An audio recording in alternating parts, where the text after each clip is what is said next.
Right. Yeah. And I mean, stop we focusing saw that on. with Obama in a lot of ways. Obama was right about a lot of things, and he had that media savvy swagger that worked. But you see Trump is wrong about a lot of things, but had that media swagger that worked. Right. So, and in some ways, Bernie Sanders had the same kind of thing going on, where he was able to capture people's attention and be more charismatic than Hillary was. Much as I think Hillary was right some more times here and there. I mean, she is a policy wonk, and she is not great on camera. And it's almost like going back to Nixon and Kennedy.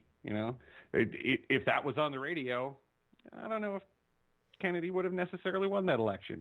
But he was prepared to be on camera. He had his shit together. Nixon was sweating, looked weird. People didn't vote for him. So there's some weird animal brain stuff going on there. But ultimately, you have to up the game for the environment that you're in, I think. Yeah. And I guess the question and strategy needs to come up with how do you do that? There are some districts where you're in Arizona specifically where you're going to have a real easy time if you're a liberal to get elected. And then there are places like ours where we are so outnumbered that the chances of us actually being able to even just get a message across is almost slim to none.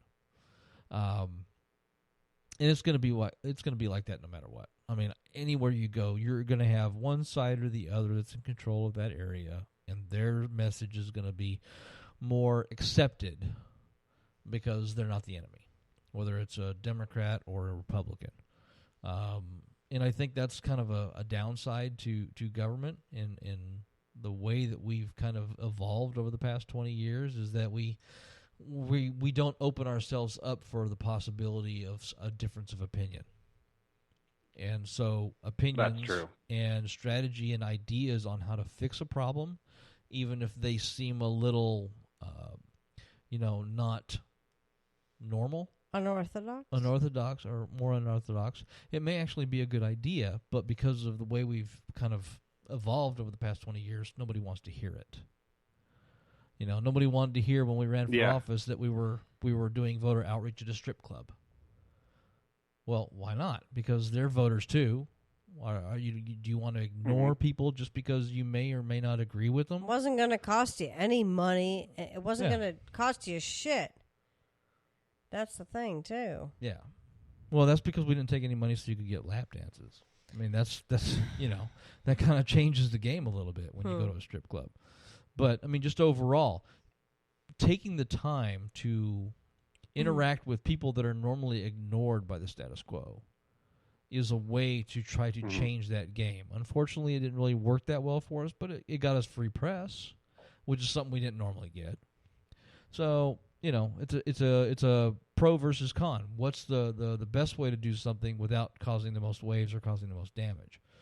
And strategy for this kind of stuff, I think, doesn't work anymore because they're used to the old way where you basically attack the other person that you're running against and try to make people vote for you because that person's a worse person, as opposed to vote for me because these are the things I want to make better in your life.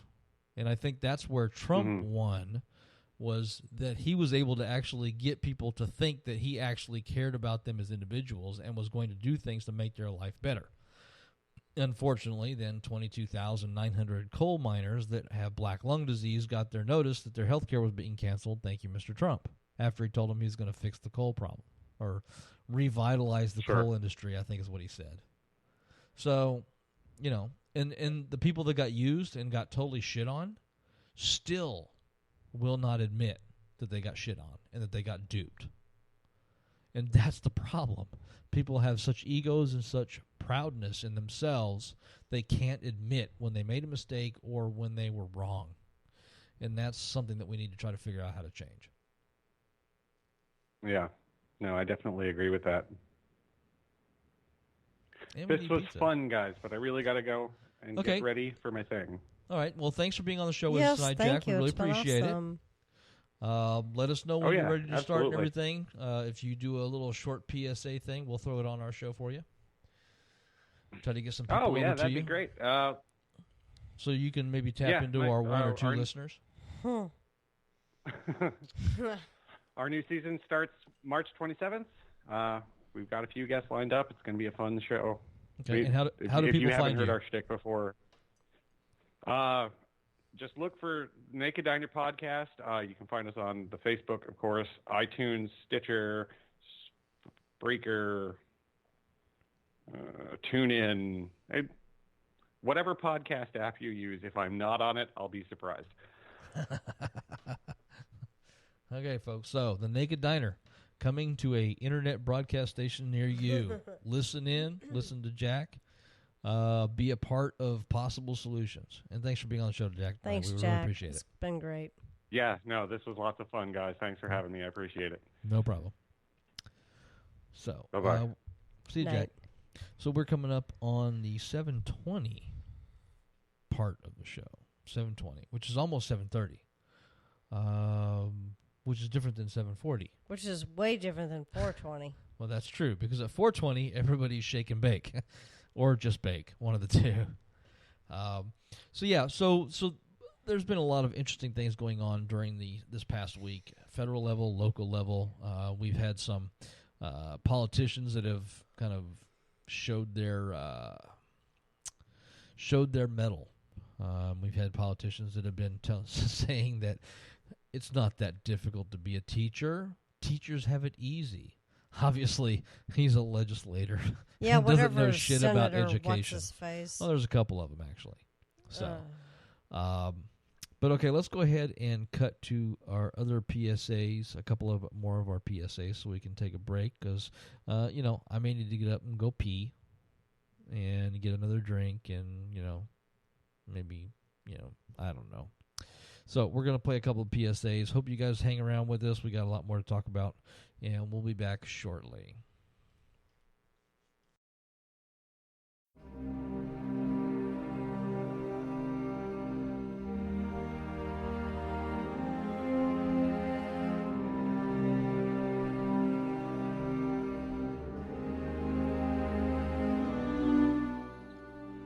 Hello, my name is Michelle Short. Stu DeHaan and myself are co-chapter heads of the Arizona chapter to the Satanic Temple. Our chapter was given birth in February of 2016 in the aftermath of our first and biggest challenge, when we requested to perform our invocation in front of the Phoenix City Council on behalf of the Satanic Temple. As Satanists that worship through activism, the mission of the Satanic Temple is to encourage benevolence and empathy among all people, reject tyrannical authority, advocate practical common sense and justice, and be directed by the human conscience to undertake noble pursuits guided by the individual will. Civic-minded, the Satanic Temple has been involved in a number of good works, including fighting for women's body autonomy, religious plurality in public forums, working on behalf of children in public school who have been subjected to proselytizing and corporal punishment, and much, much more. As an organized religion, we feel it is our function to actively provide outreach, to lead by example, and to participate in public affairs, wheresoever the issues might benefit from rational satanic insights. As Satanists, we should all be guided by our consciences, to undertake noble pursuits, guided by our individual wills. We believe that this is a hope for all mankind and the aspiration for all humanity. For more information, please visit our websites, thesatanictemple.com and thesatanictemplearizona.com.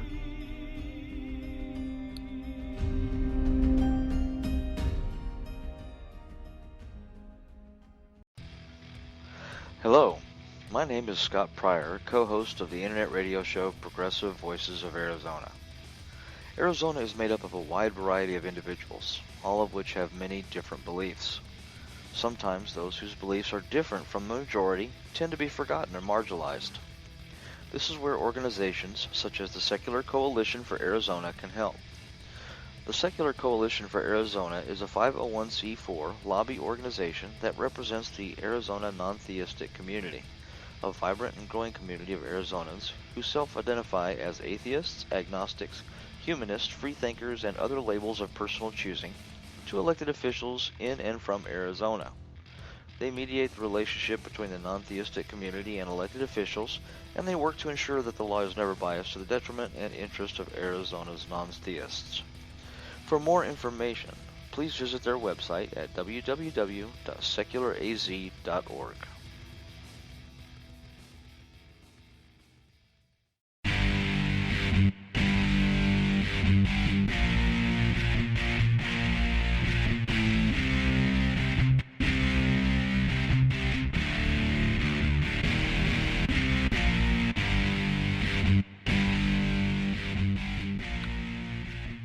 Hello, my name is Michelle Short.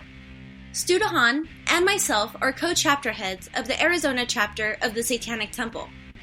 We are trying to bring the After School Satan Club to a school district near you. The Supreme Court ruled in 2001, in the case of Good News Club versus Milford Central School, that schools operate a limited public forum, and that, as such, they may not discriminate against religious speech should a religious organization choose to operate an after-school club on their premises. Christian evangelicals, particularly the Child Evangelism Fellowship, have taken advantage of this ruling ever since. As it is illegal for schools to discriminate against specific religions or preference others, after-school Satan clubs cannot be denied wherever Christian or any other religious clubs operate. All after-school Satan clubs are based upon a uniform syllabus that emphasizes a scientific, rationalist, non-superstitious worldview, while the twisted evangelical teachings of the Good News Clubs robs children of the innocence and enjoyment of childhood, replacing them with a negative self-image, preoccupation with sin, fear of hell, and aversion to critical thinking. After-school Satan clubs incorporate games, projects, and thinking exercises that help children understand how we know, what we know about our world and our universe. After-school Satan clubs are operated by local chapters of the Satanic Temple, by volunteer members who have been vetted by the Executive Ministry for professionalism, social responsibility, superior communication skills, and lack of criminal history. For more information about our program, please visit our website, afterschoolsatan.com.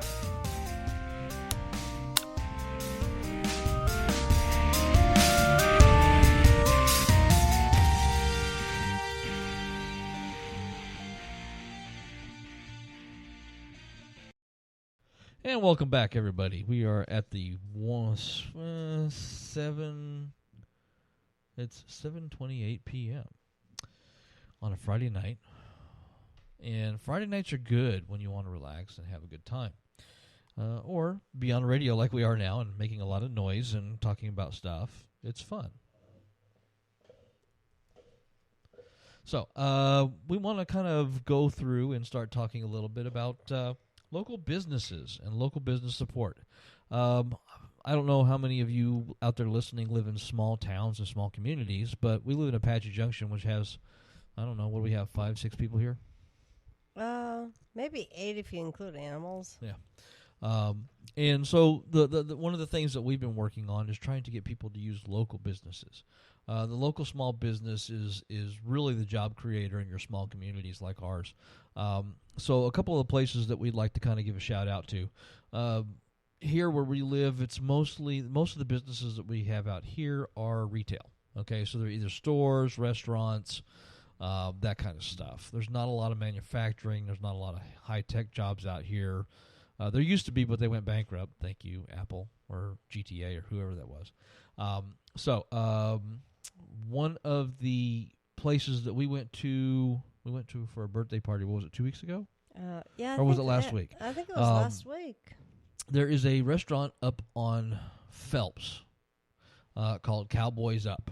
And we went there for a birthday party. A friend of ours had a birthday party there. She was late by like 90 2 minutes. hours, something like that. Not that we would ever point fingers at Lindsay for being late or anything like that. No, but like anyway, we didn't have a couple of beers. Yeah, we had a few know? beers and a lot of food. Yeah. I had a Philly cheesesteak sandwich, and it was awesome. It was an excellent Philly cheesesteak. You had the burger, right?